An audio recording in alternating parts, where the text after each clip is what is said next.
Okay, everyone, so this is the recorded makeup class, and this recorded makeup class is going to cover pages 506 to 520, and then pages 536 to 542.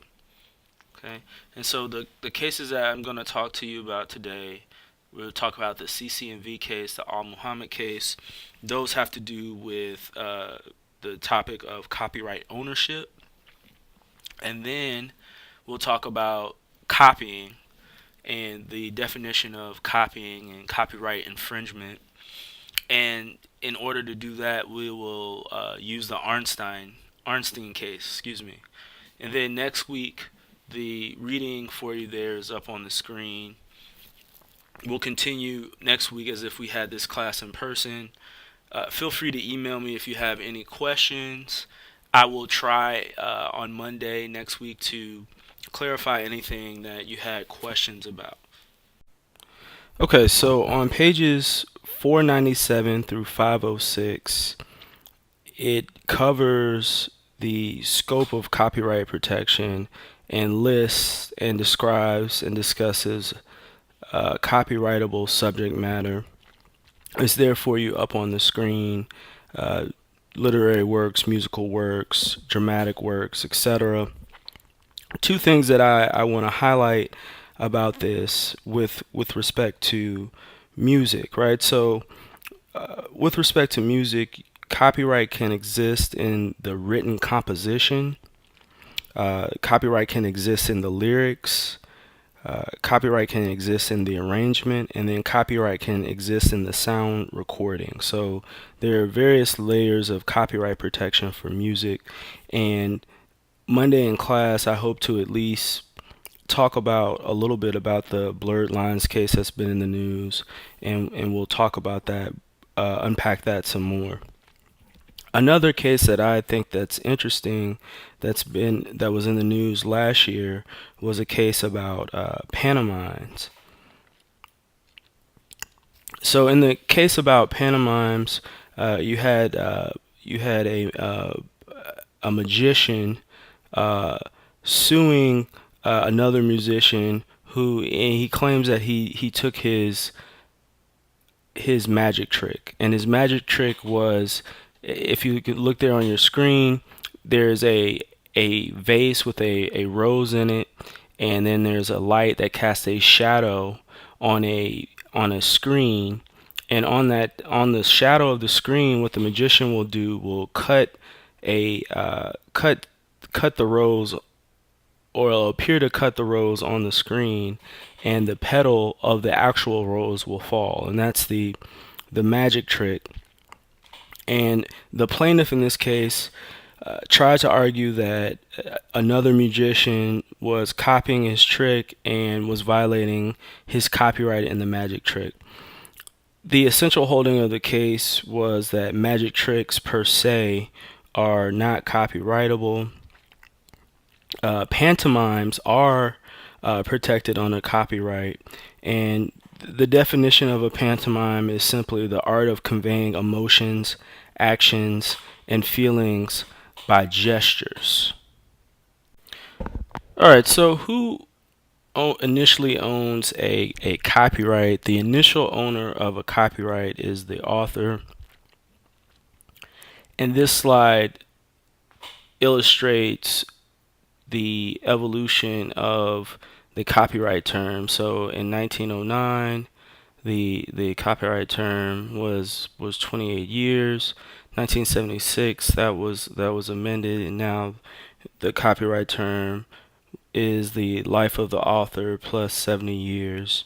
If the publication is anonymous, the copyright term is 95 years. And so there are also there at the bottom listed some special categories of work. So there are joint works, there are collective works, there are works made for hire. And so the first one we'll talk about is a work made for hire. So what is a work made for hire? The definition is there for you on the screen. Section 101 defines a work made for hire.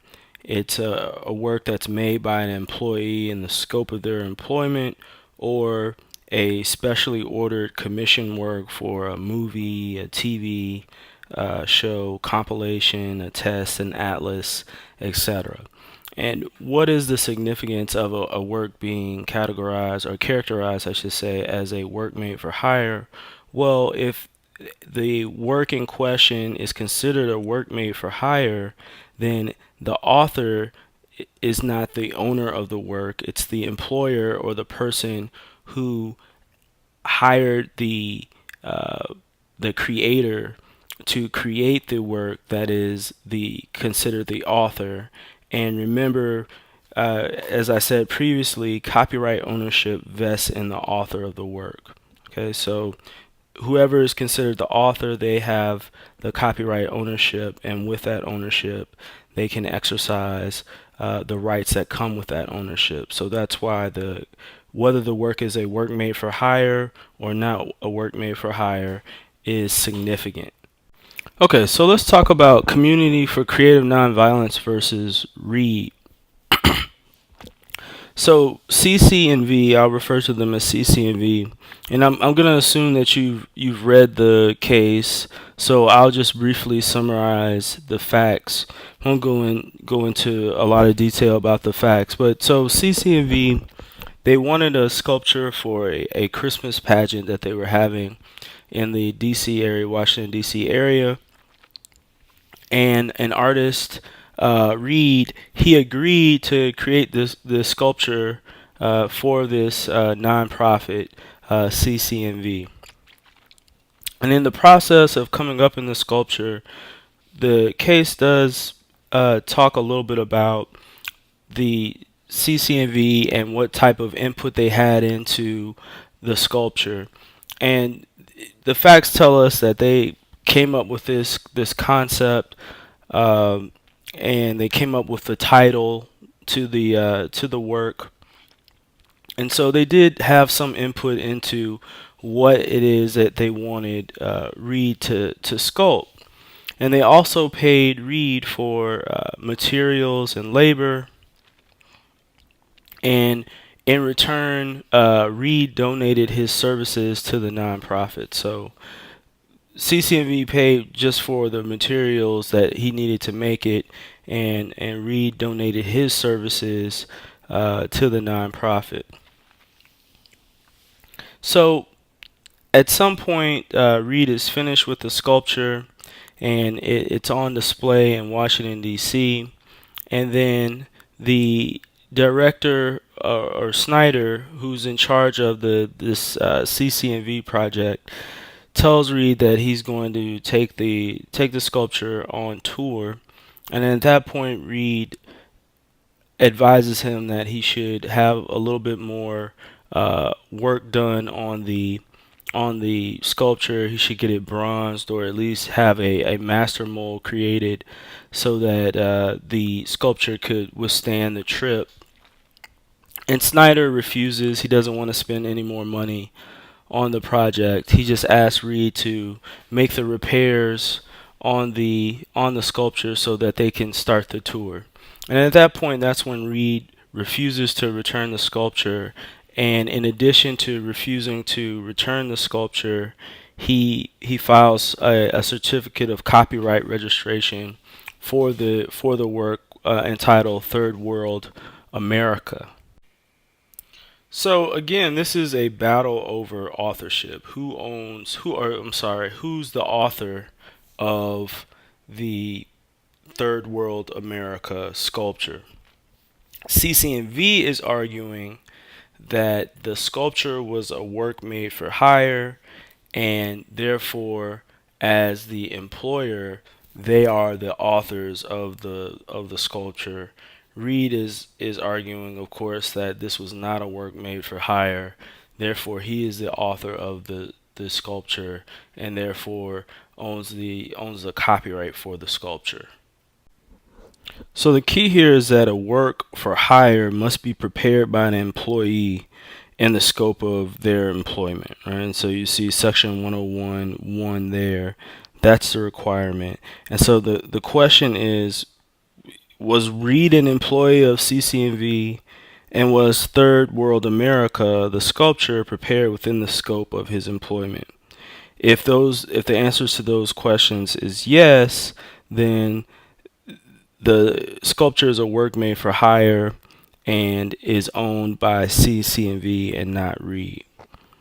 So the court says that either a conventional employee or an employee under the general law of agency meet the definition of an employee. So we have to figure out, or the court is trying to figure out here, how do we define an employee? What does it mean to be an employee? And so it looks to some factors to determine whether a person is an employee or not. Okay, so in order to determine whether or not Third World America is a work for hire, we have to determine whether, or the court has to determine, I should say, the court has to determine whether or not Reed was an employee, right? And so they look at several factors, and if you look at page 512 of the case, it lists those factors, and I have them there listed out for you on the screen, and under the employee column and under the independent contractor column, you just simply go down the list and analyze these factors. And so the court does that, and they say that the evidence weighs heavily in favor of Reed being characterized as an independent contractor and not an employee, right? And so some of the factors that the court mentions in the case are, one, that Reed worked in his own studio. He provided his own materials. He didn't have to work within a certain time frame, and he was only hired for a limited amount of time. So weighing all these factors, or analyzing all these factors, the court looks at the relationship between Reed and CCNV and says, no, this is not an employee-employer relationship, and therefore the CCNV would not be authors of the work, because this is not a work made for hire. And at the end there, the court mentions that even though this is not a work made for hire, it could be a joint work, meaning that CCNV and Reed could have joint authorship. It, of course, remains the case for that determination, which leads us nicely into our discussion about joint works. So a joint work means that there's more than one author of the copyright, and those multiple authors, they become co-owners of the copyrighted work. And so the basic test for whether a work is a joint work or not is whether two or more authors collaborated in creating the work and intended to collaborate, or intended to participate in that collaboration. So here's an example of joint authorship, right? So let's say Elton John and Bernie Taupin get together and decide to write a song. They decide to write a song that becomes the song "Candle in the Wind," right? And so they intend to do so. Elton John writes the music, Bernie Taupin writes the lyrics, and they come together, create this song. It becomes "Candle in the Wind," right? So both of them collaborated. They both contributed to the work, and they intended to have their contributions merged together. So this would be an example of a work that had joint authors. Okay, so that brings us to the Al Muhammad v. Lee case, which is starts on page 515 of your text. So this case is about, or surrounds the events that happened during the making of the Malcolm X film, which was directed by Spike Lee, starred Denzel Washington as Malcolm X. And so, one of the things that Denzel Washington did in preparing for his role is he hired a specialist named Al Muhammad to help him with the role. And the reason that he hired Al Muhammad is because Al Muhammad knew a lot about the characters that Denzel Washington had to play, which was Malcolm X, and he thought that Jeffrey Al Muhammad would assist him in preparing for the role. So, what were the things that Al Muhammad did? Well, he did do a number of things, right? So he, and the case tells us that he suggested some script revisions. Actually did some of the directing, so he directed some of the actors while on set. Not a significant amount, but he did do some directing while he was on set. He created new characters and scenes, and he made the film more authentic. And most of his script revisions and contributions were related to religious and historical accuracy. And Denzel Washington himself even said that Jeffrey Al Muhammad's contribution to the film and to him helping him get Malcolm X right was a great contribution. Even so much so that they paid him, right. So Al Muhammad, he was paid. Spike Lee paid Al Muhammad $25,000, and Denzel Washington paid Al Muhammad $100,000. And the facts say that he never cashed the Denzel Washington check. I'm not sure why he did that, but the point is that he was paid for his contributions. And down the road a bit, he asked for a co-writing credit, and he was denied. He was denied that request. They didn't grant him a co-writing credit, and instead they credited him as an Islamic technical consultant, and that was in the credits he was credited as an Islamic technical consultant. And in response to this, he in response to being denied his writing credit, he filed for a copyright registration on the film, and the copyright office granted him a conflicting registration.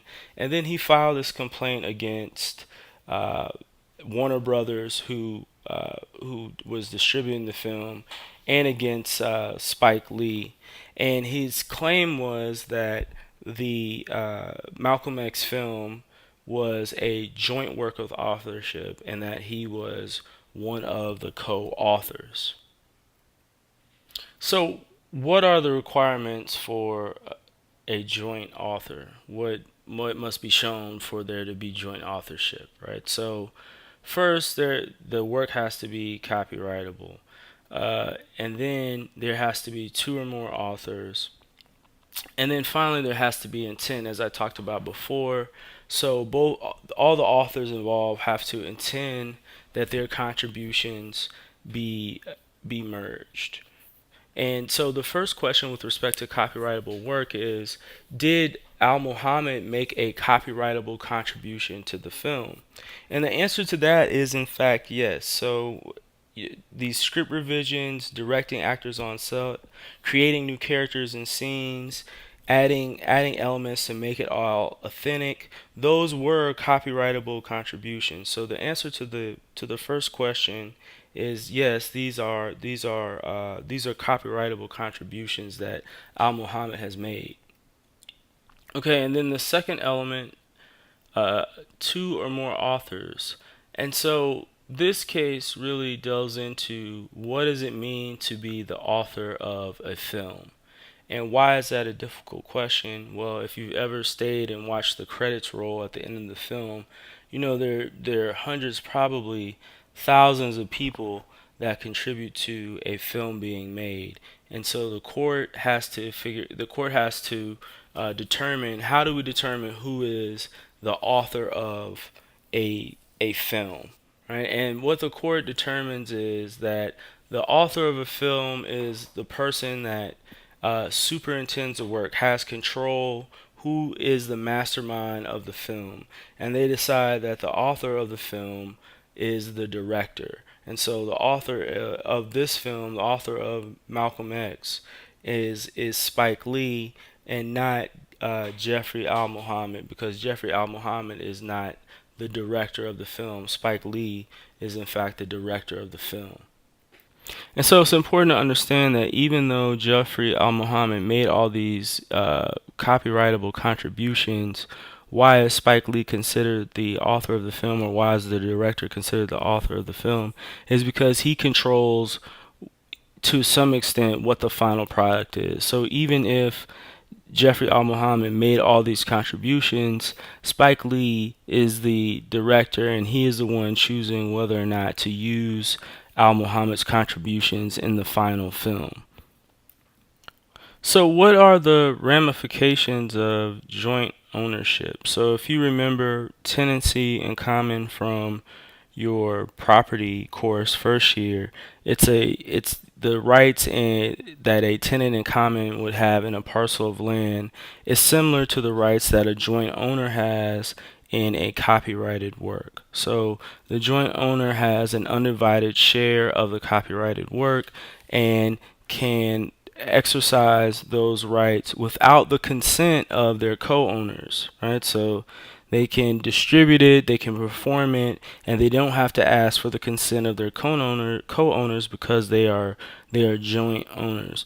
The only consent required, and you see that under the licensing bullet point there, is that if one of the joint owners wants to assign the copyright or establish an exclusive licensee for the copyright, then in those instances consent is required. But anything else that the joint owner wants to do, consent is not generally required, and they can do that without getting permission from their co-owners.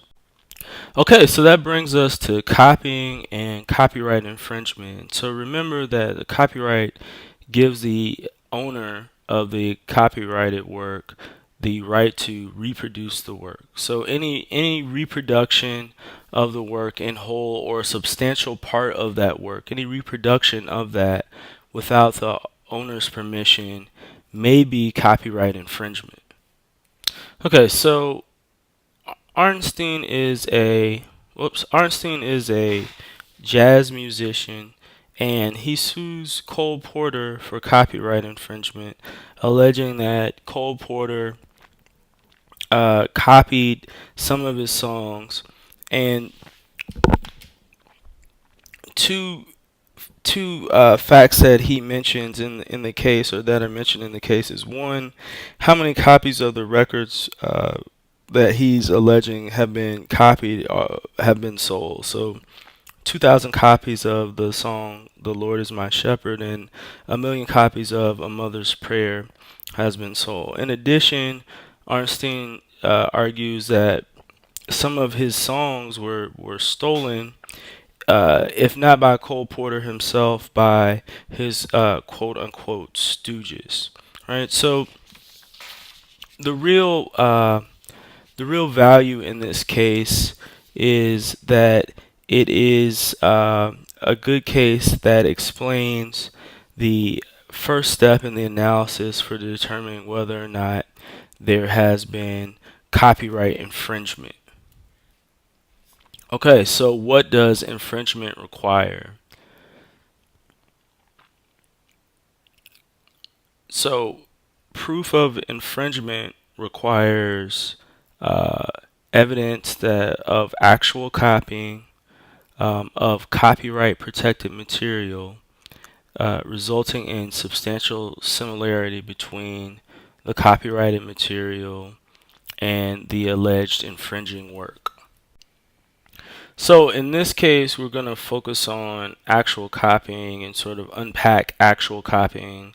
What is actual copying and how do you show actual copying, right? So there are actually 3 ways in which you can provide evidence that there's been actual copying of a copyrighted work, right? So the first way is through direct evidence.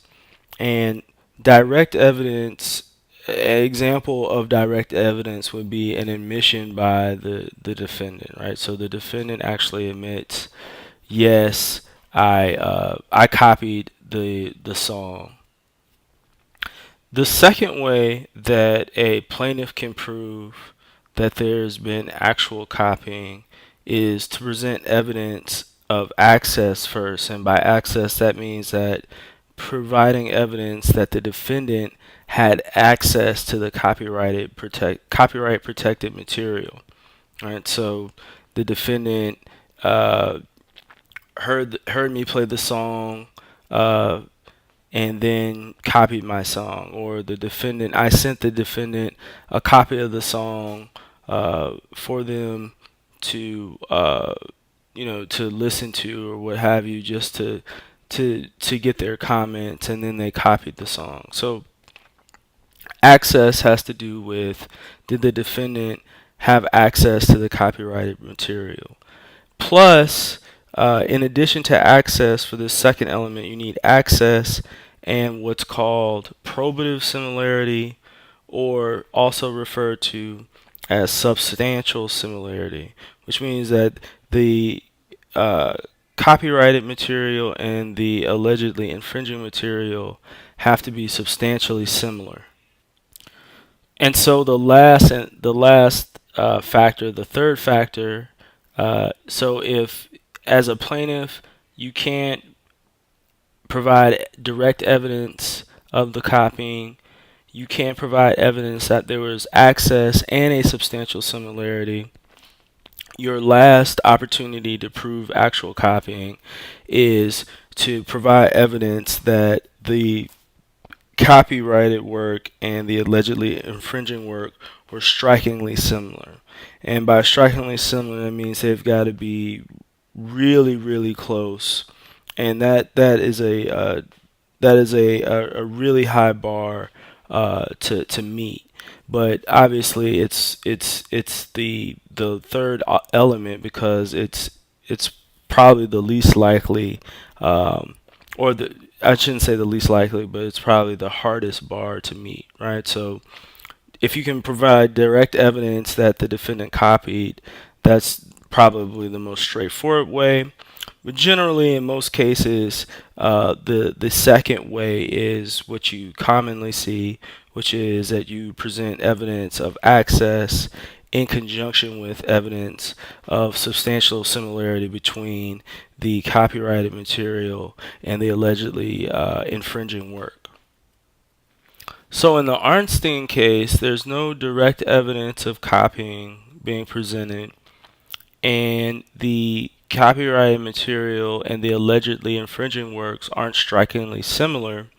And so, in order for Arnstein to make his case, he's got to use the second element of factual copying, or proving that there is factual copying, and that is Arnstein has to show, one, that Cole Porter had access to the copyright material, and two, that there is a substantial similarity between the copyrighted material and the allegedly infringing works, which are Cole Porter's songs.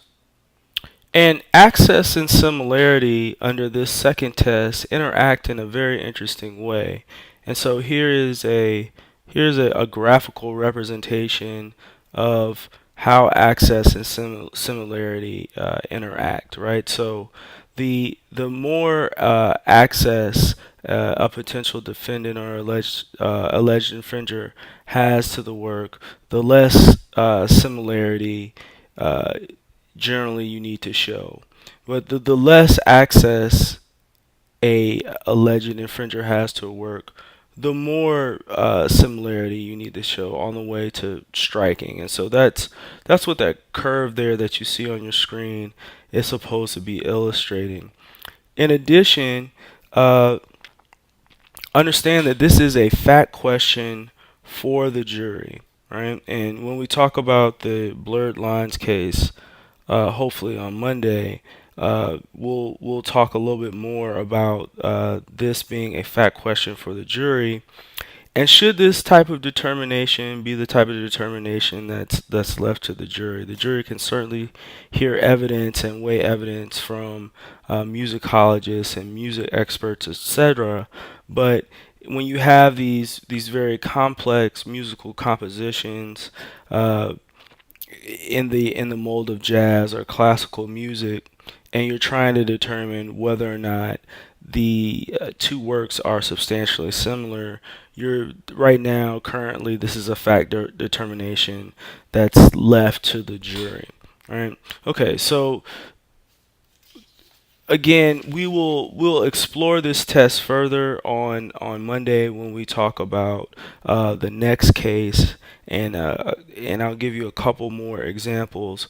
But the key here that I want you to make sure that you remember is essentially the three tests for showing proving actual copying, right? So you've got direct evidence. If you can't prove actual copying by direct evidence, then you have to prove actual copying by showing that the defendant had access to the work and that the allegedly infringing work and the copyright material are substantially similar. That's the second way you can prove actual copying. If that fails, then you have to prove actual copying by proving that the allegedly infringing work and the copyright material are strikingly similar. Okay? All right, so those are the three cases that I want to go through using this format. On Monday, we'll do a couple of examples. This is a little bit shorter because in the classroom, usually I do a couple of examples and a couple of hypotheticals, but I don't think it's conducive for this format. So I'll stop here. Feel free to send me emails with any questions that you might have. If you didn't understand anything, I'll be happy to clarify it during class on Monday. Also, feel free to go back and re-listen to a portion of the presentation over if something wasn't clear. All right, well, have a good weekend, and I will see you guys on Monday.